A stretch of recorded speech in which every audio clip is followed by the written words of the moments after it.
memenuhi panggilan Allah Subhanahu wa taala, salat subuh berjamaah. Alhamdulillah, ini nikmat yang sangat besar yang harus kita jaga, kita syukuri dengan mempertahankan jangan sampai nikmat ini sirna hilang dari kita.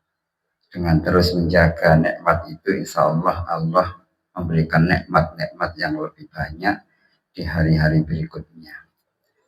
Menjaga nikmat itu pertama dengan memperbanyak kalimat syukur alhamdulillahi rabbil alamin, dan menyadari semua itu semata pemberian Allah.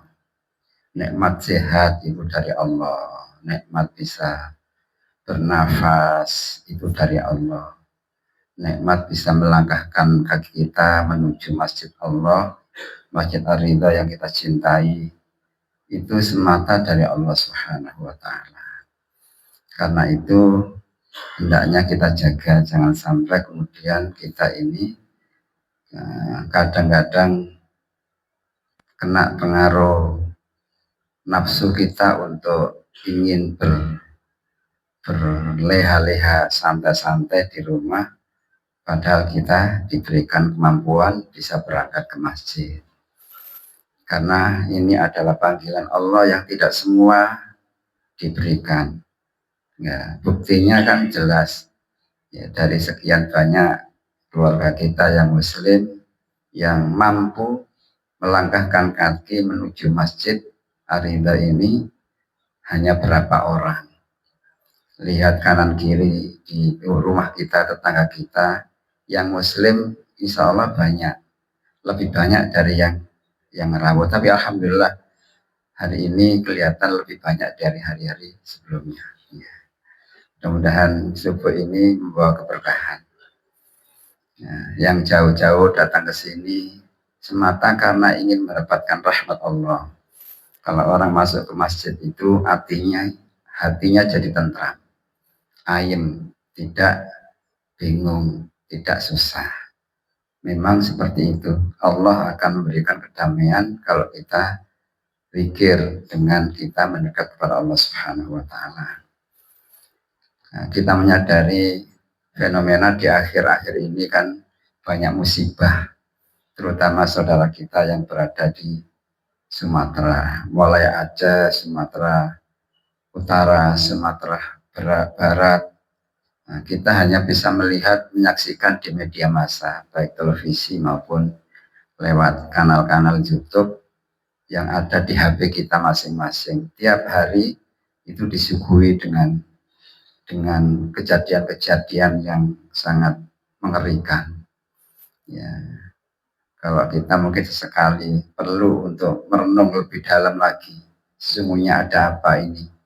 Kalau ujian tidak pernah berhenti, ya, kita tetap bersyukur, walaupun kita juga tidak boleh kemudian diam lalu berpangku tangan, tidak mengambil bagian dan empati kepada saudara kita yang sedang susah. Alhamdulillah Jumat yang kapan itu Ar-Ridha juga membagi sebagian rezekinya untuk saudara kita di Sumatera. RW kita yang kita cintai juga seperti itu. Ini luar biasa. Ini merupakan gerakan dan tindakan yang nyata bahwa kita benar-benar peduli dan empati kepada saudara kita.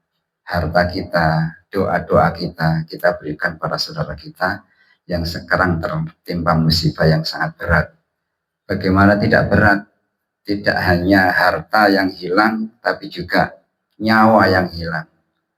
Masa depan yang tidak jelas bagi saudara kita yang kemudian pekarangannya, rumahnya hilang begitu saja. Ya, yang hilang tidak hanya rumahnya, tapi seisi rumahnya hilang. Perabot rumah tangganya hilang. Bahkan dokumen-dokumen yang penting juga hilang. Hanya tinggal badan saja yang ada. Bahkan sebagian keluarga besarnya juga meninggal dunia. Anda kata itu menimpa kepada kita, naudzubillah. Atau kalau kita mau merenungkan hidup sebatang kara sendirian yang asalnya kaya raya semua serba ada, tiba-tiba jatuh miskin seperti itu, bagaimana kalau tidak stres, untung-untungan gitu ya. Masya Allah. Jadi makanya kita merenung lebih dalam, apakah alam sudah bosan gitu ya. Itu lagunya siapa ini? Habib GAD. Apakah alam sudah bosan dengan kita karena ulah kita gitu ya. Maka tanya kepada rumput yang bergoyang. Nah, itu bahasa kiasan, artinya kita harus kembalikan semua kepada Allah Subhanahu wa Ta'ala. Kalau sudah seperti itu, lalu sikap kita bagaimana? Ini yang penting. Kadang kita kalau ada musibah, ada bencana, ada kejadian itu, kita tidak mengambil hikmah hanya sebagai berita, sebagai trending topik yang dibicarakan di mana-mana, cerita kemana-mana. Tapi nggak ada efek yang nyata dari apa yang sudah kita saksikan, kejadian yang ada di depan mata kita. Jadi kita harus pandai mengambil hikmah dari semua kejadian yang ada dimanapun, termasuk mungkin diri kita. Jadi ayatnya kan jelas, walana buluwannakum bisyai'im minal khawfi wal jiwa'i wa naqsim minal amwali wal anfusi was samarat wa basyiris sabirin. Jadi Allah itu akan menguji siapapun di antara kita tanpa kecuali dengan sebagian khauf, rasa takut. Ya, rasa takut. Takut apa? Takut masa depan, takut macam-macam. Ya, wal jiwa, rasa lapar dengan kemiskinan. Wa naqsim minal amwal, dari kekurangan harta benda. Nah, sekarang saudara kita hartanya tidak hanya kurang hilang begitu. Nah, wal anfus, dan kejadian meninggal dunia di antara keluarga kita atau siapapun, diambil nyawanya Allah Subhanahu wa Ta'ala. Ya, maka Allah Subhanahu wa Ta'ala menegaskan babasyiris sabirin, berikan kabar gembira kepada orang-orang yang tetap sabar, tegar menerima ujian-ujian itu. Siapa orang yang sabar itu? Alladzina idza asabatu musibah, orang-orang yang ketika ditimpa musibah, qalu, mereka berkata, inna lillahi wa inna ilaihi raji'un, mengatakan kami ini dari Allah, semua itu dari Allah. Manusia asalnya tidak ada itu Allah yang mengadakan. Kita diciptakan Allah, semua harta benda kita, semua sesungguhnya adalah dari Allah. Kita lahir tidak membawa apa-apa, tidak bisa apa-apa, tidak membawa apa-apa dan tidak bisa apa-apa saat lahir. Nah, lalu kemudian ketika kita dewasa sampai sekarang, Allah berikan semuanya, bisa apa-apa, apa yang kita inginkan terlaksana, dan punya semuanya yang apa yang kita inginkan, kebanyakan Allah berikan kepada kita. Nah, ketika sudah seperti ini, jangan sampai kita lupa kepada apa? Kepada yang memberikan segalanya kepada kita. Kita semua milik Allah. Tapi juga ingat, wa inna ilaihi raji'un, sesungguhnya kita akan juga kembali kepada Allah. Asalnya tidak ada, kemudian ada, dan pada asalnya juga tidak ada. Nah, itu siklus kehidupan seperti itu. Ya, seperti bulan dan matahari, ya, timbul tenggelam seperti itu. Asalnya bulan sabit, kemudian bulan purnama, lalu sekarang ini bulan purnama ya. Jadi kalau bulan purnama itu bulan yang terbaik untuk memperbanyak doa. Saat rembulan di atas kepala kita, itu waktu yang mustajabah saat kita berdoa. Makanya kan Rasulullah mengajarkan kepada kita untuk ayyamul bait, puasa sunnah 3 hari di tengah bulan, 13, 14, 15 setiap bulan ya, di bulan Hijriyah. Waktu yang baik untuk kita berdoa kepada Allah Subhanahu wa Ta'ala. Nah, semua pasti akan kembali kepada Allah, mengingatkan pada kita, jikalau kemudian ada musibah di mana-mana, ya seperti itu, semua itu milik Allah, pasti semua akan kembali kepada Allah. Kita asalnya tidak punya apa-apa, lalu diberi Allah banyak, pada saatnya kita akan juga kembali tidak membawa apa-apa. Orang kalau meninggal dunia kan semua ditinggalkan, rumahnya diwariskan ke anak cucunya, ya, sertifikatnya dibalik namakan ke ahli waris. Ya, kita sudah tidak lagi punya hak, ya, karena kita sudah meninggal dunia, termasuk semua ya harta kita wariskan ke anak-anak kita. Kemudian anak kita ini bisa menjaga amanah dari warisan kita, jangan sampai kemudian tidak amanah lalu rebutan warisan. Naudzubillah. Jadi harta kita tinggalkan, diri kita juga kembali kepada Allah. Itu jadi kalau orang meninggal dunia itu jasadnya di alam kubur, tapi rohnya kembali kepada Allah. Roh ini tidak akan pernah mati sampai nanti hari kiamat akan menghadap Allah Subhanahu wa taala.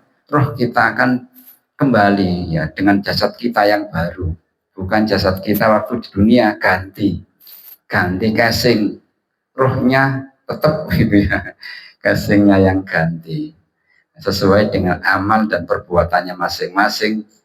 Jadi seperti itu. Makanya peringatan yang Allah berikan kepada kita ini agar kita sadar, kemudian mau kembali kepada Allah. Itu. Yang kedua, memang untuk meningkatkan derajat takwa kita kepada Allah.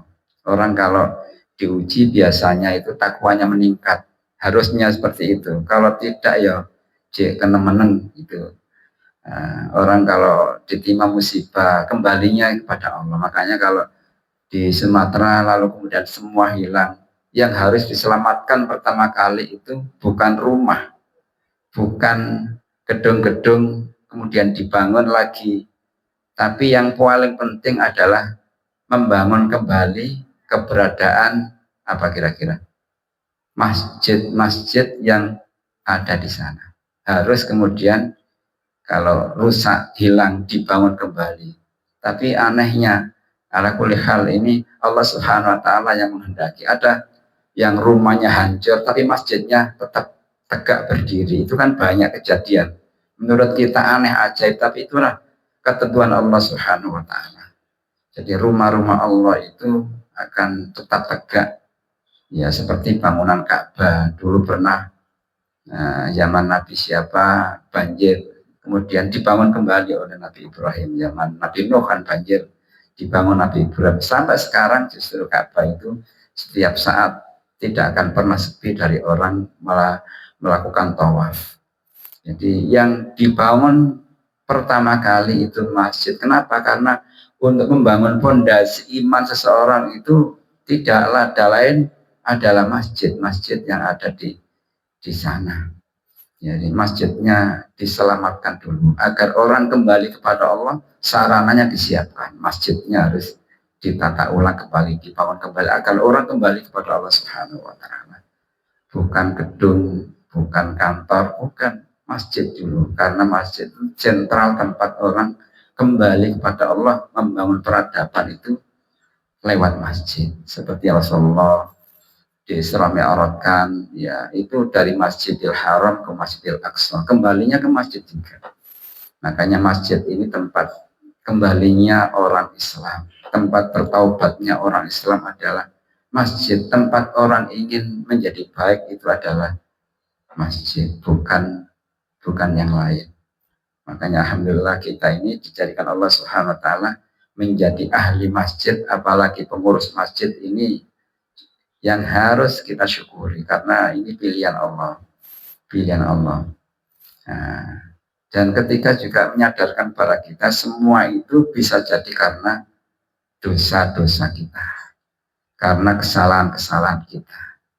Ayatnya Allah sampaikan, zaharal fasadu fil barri wal bahri bima kasabat aydin nas. Kerusakan di daratan dan di lautan itu karena sebab ulah tangan manusianya yang tidak bertanggung jawab. Bisa jadi karena hutan ditebang, ya, yang tidak sesuai dengan ketentuan, yang harusnya harus dijaga, dirawat, tapi ditebang ingin mendapatkan kekayaan sesaat, tapi tidak memperhatikan akibat dampak jangka panjangnya. Nah, jadi kapan nebang ya dulu, ya setahun, 2 tahun, 3 tahun yang lalu. Akibatnya sekarang yang menikmati beberapa orang, tapi yang jadi korban mayoritas ya masyarakat sana. Nah, makanya harus kemudian bertaubat kepada Allah Subhanahu wa taala karena kesalahannya.